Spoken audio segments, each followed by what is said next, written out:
राम की, श्री छत्रसाल महाराज जी की, श्री चरणदास महाराज जी की, श्री राम रतन दास जी महाराज जी की, बोलो श्री प्राणनाथ प्यारे की। छोटे महाराज के मंगल सती चरण कंगन प्रेम प्रणाम, अशुभ हर मंगल करण श्री चंद्र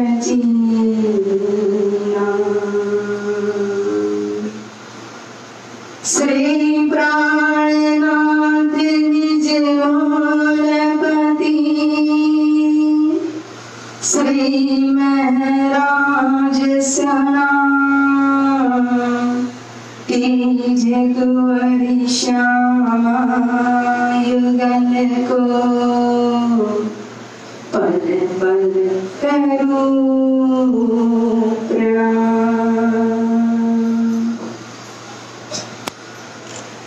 ये चरण कमल रस के, इनसे खुशबू आए वतन, ये तने बका अर्श अजीमन, मेरे जीव के जीवन। कदमों लागू करो सिजदा, पकड़ के दम पाए, हुक्म करते माशिक आशिक, आशिक के दिल आए।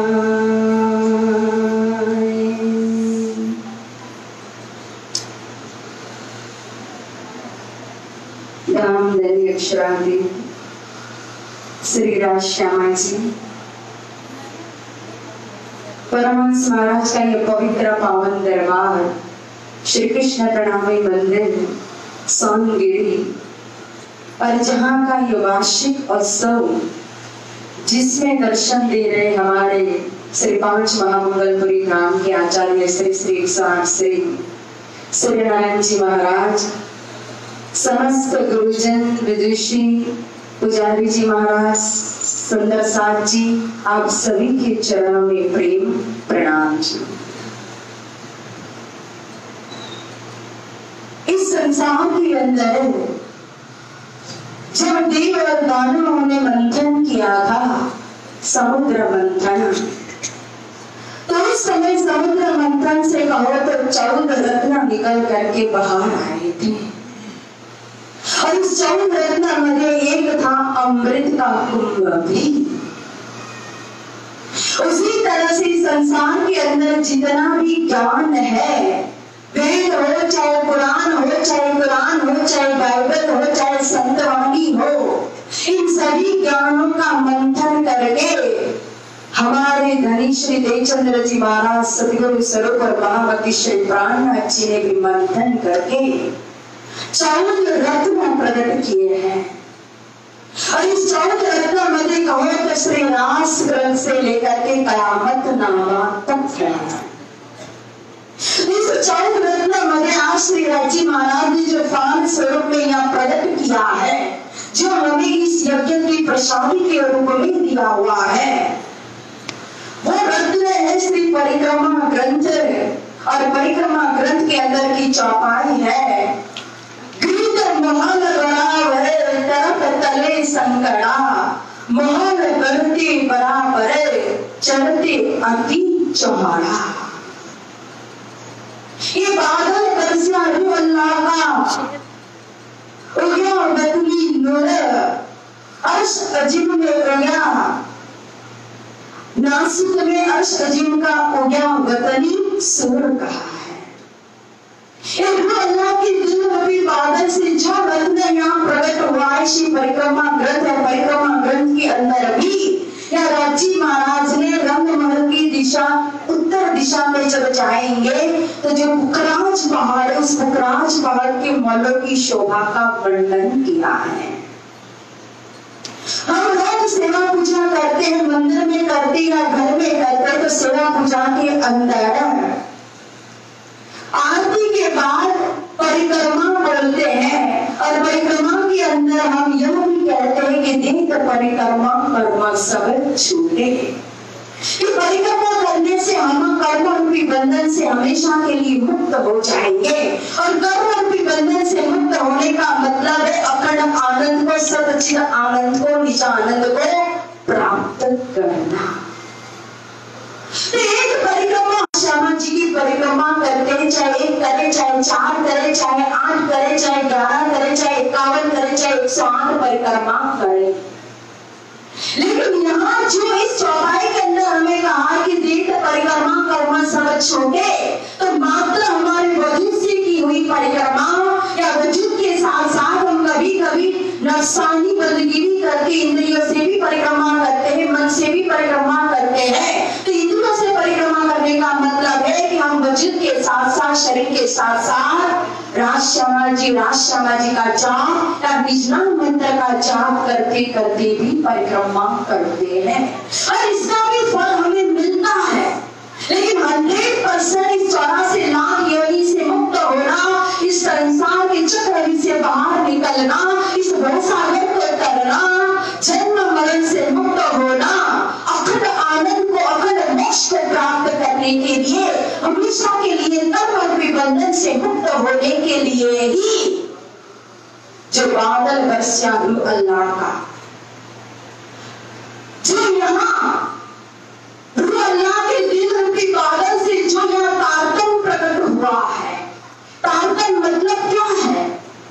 जिसको दूसरी भाषा में, कुरान की भाषा में इल्म भी कहते हैं। और इल्म यानी कि एक सागर जो है परमधाम के अंदर, 8 सागर मध्य एक सागर इल्म का सागर है, जिसका नाम है मधु सागर। और मधु सागर जब आप सभी सागरों को देखेंगे, चाहे नूर को देखो, चाहे नीर को देखो, चाहे शीर को देखो, चाहे दधी को देखो, चाहे गीत को देखो, चाहे मधु को देखो, चाहे रस को देखो, चाहे सरोवर सागर या महल सागर के दर्शन करो।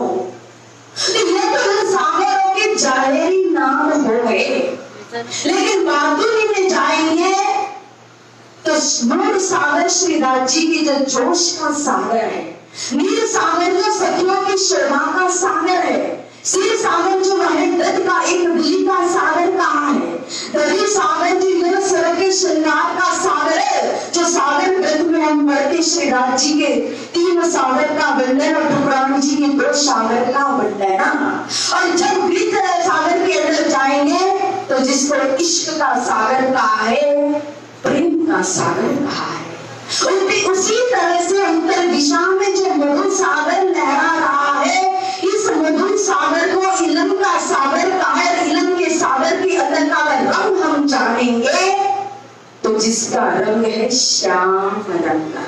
ध्यान से सुनना सुंदर साच, मधु सागर जो है उस सागर का रंग कहा श्याम रंग। और यही मधु सागर इल्म के सागर में से कहो जो राजी महाराज के दिल के अंदर है, यही सागर में से एक बूंदी संसार सागर के अंदर आई है, और 1000 वाणी तारतम सागर बन गया है, जिसको हम श्रीमुख वाणिया से गुलजम सर्व साहेब कहते हैं। तो फिर इस इल्म का रंग काला क्यों कहा है? इसी इल्म में, इसी तारतम ने हमें क्या किया? ये परिक्रमा ग्रंथ और परिक्रमा के माध्यम से 25 पक्ष हमारे नीच घर की पहचान कराई। हमारी सुरता जिस परमधाम के अंदर, रंग महल के अंदर, मिलावा के अंदर खेल देखने के लिए बैठी है, तो वहां से हमारी सुरता खेल की तरफ फिर नहीं। इसी इल्म ने हमें क्या कर दिया? यहाँ से फिर श्रोता को परम धाम की ओर फिरा दिया। और जब हम परम धाम के अंदर एंट्री करते हैं, अपने निज घर के अंदर जाते हैं, जब अमृतवन से यहाँ तो जमुना जी पार करके अमृतवन की जो 2 मंदिर की रास्ता उस राह से चलते चलते चांदी चौक में आएंगे और लाल हरा वृक्ष का दर्शन करते करते 100 सीढ़ियों विष्टाना चढ़ जाएंगे और मूल जो दरवाजा धाम दरवाजा उसके अंदर प्रवेश करेंगे। और क्या उस को चौक को पार करके जब रसोई हवेली में प्रवेश करेंगे तो रसोई हवेली के अंदर जो ईशान कोण के अंदर जो कोने वाला मंदिर है, उस मंदिर को छोड़ करके जो रसोई का मंदिर है, उस मंदिर का रंग कौन सा है? श्याम रंग का है। फिर जो 5वीं हवेली गोल हवेली के अंदर जाओगे और पूर्व दिशा में जब आप मूल दरवाजा से प्रवेश करोगे और प्रवेश करके जब कंचन वर्ण के सिंहासन पर हमारे जीव की जीवन जी और योग स्वरूप से राम से पुराण जी के हम दर्शन करते हैं, तो हमारी आद्य शक्ति श्री श्यामा महारानी और श्यामा महारानी का जब श्रृंगार के हम दर्शन करते हैं तो नीली लाई के चरण्य के साथ कहो तो सेनुरा रंग की साड़ी के साथ श्याम रंग की कंचुकी के दर्शन हमें होते हैं। तो श्याम रंग का श्री श्यामा महारानी ने धारण किया हुआ। और यहाँ ब्रजमंडल के अंदर देखो, कारी कामरी रे मुको प्यारी लागे तुम खाए, कामरी पैरी ब्रजवधु और पैरी सुंदर वर श्याम और पैरी इमाम मोहम्मद ने और पैरी इमाम रू अल्लाह पहरी अंदर कोई नहीं चाहे, दुनिया दीने अंदली देखे नजर बाहर का है। तो ब्रज के स्वरूप जो हमारे 18 वर्ष और 52 दिन लीला करने वाले हमारे शाही श्री कृष्ण जी ने भी कारी कामरी पहनी। और कारी कामरी क्या है? फिर रास के स्वरूप ने भी वही कामरी को धारण किया और मोहम्मद साहब ने भी वही कामरी को धारण किया और इमाम ने भी कहा कि वही कामरी धारण की हुई है। और यहाँ तक कि कहा रू अल्लाह पहरी अंदर। हमारे धनी श्री देवचंद्र जी महाराज, हमारी श्यामा महारानी जी के स्वरूप सतगुरु ने भी वही कामरी पहनी।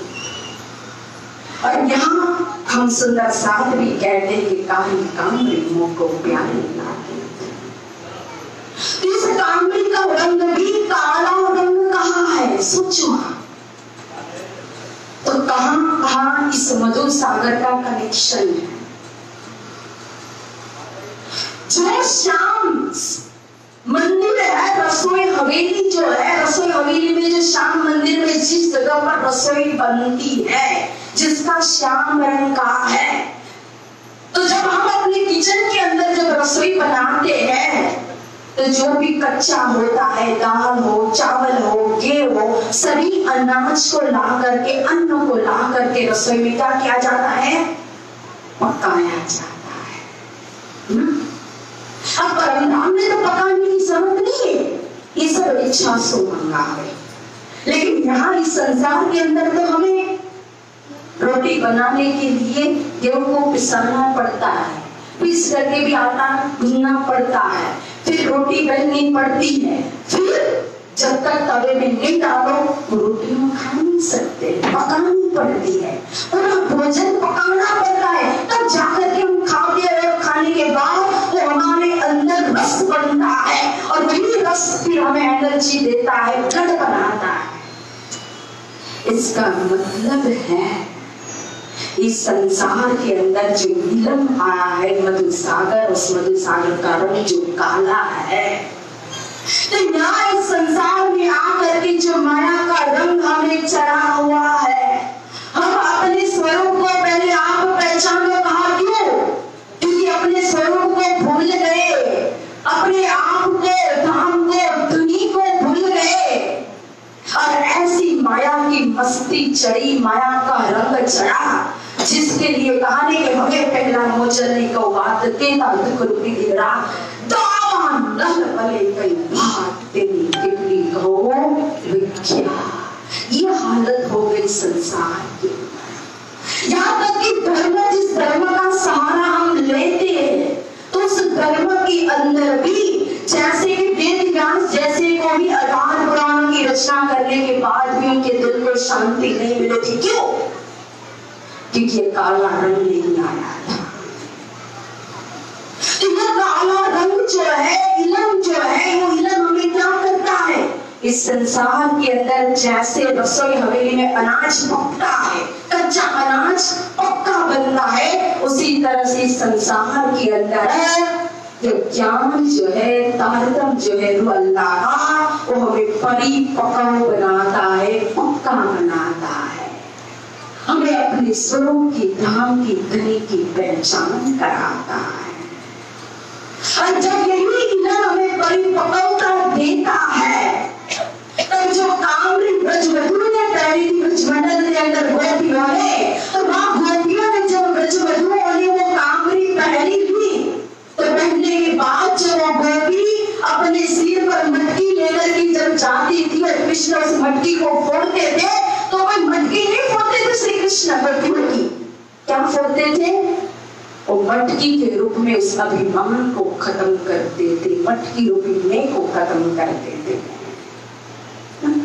तो जब मैं खत्म हो जाती है तो क्या प्रकट होता है? कामरी, कामरी मतलब क्या है? ऐसा काला रंग, सब रंग के अंदर कोई भी रंग का हो, मिक्स करो, रंग बदल जाएगा, मिक्स हो जाएगा। लेकिन काले रंग के अंदर कोई भी रंग डालो, उसका रंग कभी भी परिवर्तन होता नहीं है। तो जिसको अपने प्रियतम के प्रति एक प्रेम का नशा चढ़ गया, जैसे मीराबाई को हुआ था, चैतन्य महाप्रभु जी को हुआ था, नरसिंह मेहता को हुआ था, वैसा शुद्ध प्रेम जो ब्रजमंडल के अंदर गोपियों ने किया था, जो कामरी गोपियों ने धारण की थी, जो कलयुग श्री कृष्ण ने धारण की थी, जो रास के स्वरूप थे, जो बहुमत थे, जो सतगुरु ने, जो महामती श्री प्राणनाथ जी ने, तो यह इलम है वही कामरी, मतलब कि हमारे तामस को धो करके, हमारे विकारों को धो करके फिर हमें शुद्ध प्रेम देता है, परिपक्वता देता है। और जब यही कामरी हमने प्रेम को धारण कर लिया, तो याद करो श्यामा महारानी की श्याम रंग की कंचुकी इस अंग पर धारण है, अपने हृदय कमल पर धारण की हुई है। तो श्यामा महारानी स्वयं अपने सुंदर साध को, अपनी रूह को वो अपने हृदय में विराजमान कर लेती है। वो प्रेम रूपी अनमोल मोती जो है, उन मोतियों के अपने दिल के अंदर धारण कर लेती है। तो यह है तारतम का चमत्कार। यह पुखराज पहाड़, और इस पहाड़ का जो यह वर्णन दिया है, कितना बड़ा पहाड़ कहा है।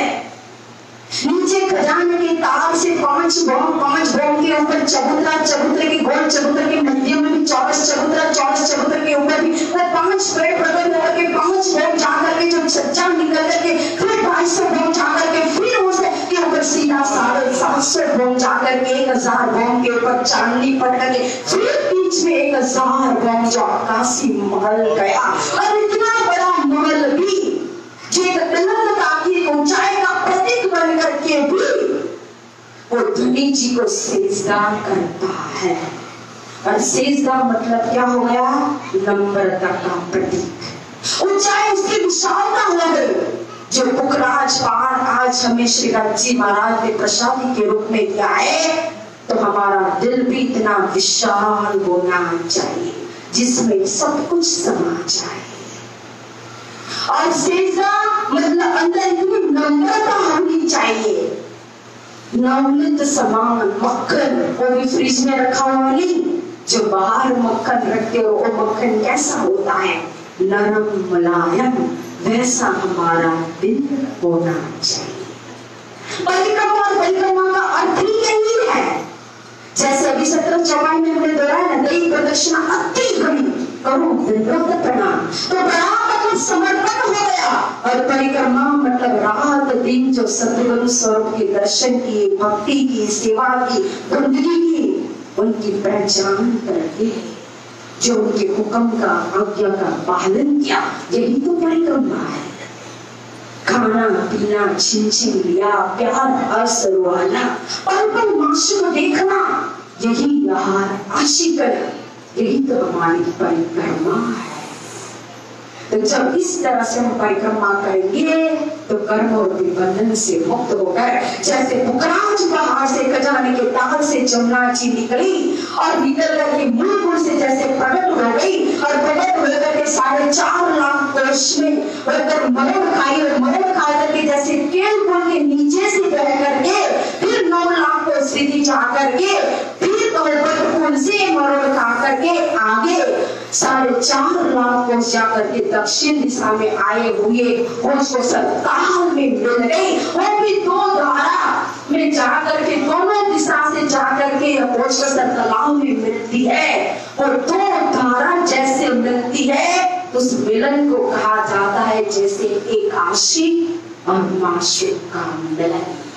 उसी तरह से ये पुखराज पहाड़, इसकी गरिमा, वही नम्रता को अगर हम धारण करेंगे तो आशिक और माशूक का मिलन, मतलब निज आनंद को हम प्राप्त कर लेंगे।